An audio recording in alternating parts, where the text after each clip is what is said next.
You may be familiar with the phrase, "from little things, big things grow." It's actually from a protest song about the rights of indigenous people in Australia about 1991.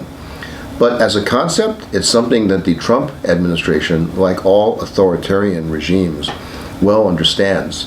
The idea is you cannot even allow the smallest, the slightest glimpse of truth to shine through, because just a little glimpse can bring down the whole big lie. In a recent case, a little glimpse of the truth appears to have cost two career prosecutors at the U.S. Attorney's Office in D.C. possibly their job, and certainly cost them the ability to serve as prosecutors on a very significant case, and cost the court possibly the truth. But we'll see about that. The case, United States versus Taylor Taranto, who was convicted by a Trump appointee judge of bringing illegal guns near President Obama's residence in D.C., after he's the former president, after talking online about violence towards the federal government. He was convicted on gun charges and of making false threats against the federal building. He had claimed that he was searching for underground tunnels that led inside Obama and others' homes because he had a detonator.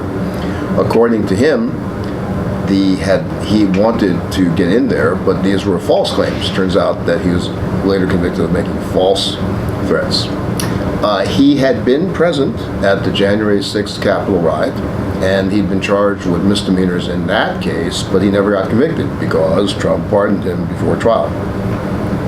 Now, I say gun charges in quotes for a reason, because we're so used to hearing about guns and mass murders, mass shootings, that we're like, oh, just some gun charges. We infer from that nobody got killed, which is a good thing. You know, we hear so much about these, it's worth taking a moment to drill down on the particulars of what that can mean in a particular case. So here he's convicted of misdemeanors, basically unlawful possession of firearms, ammunition. So let's take a look at what this unlawful possession really involves. Here's a photo from the sentencing memo. According to the sentencing memo, we are seeing two firearms, something called a CZ Scorpion and an M&P pistol. The Scorpion, which you can see circled, had a brace on it, known as a stabilizing brace, presumably for rapid or repeated firing.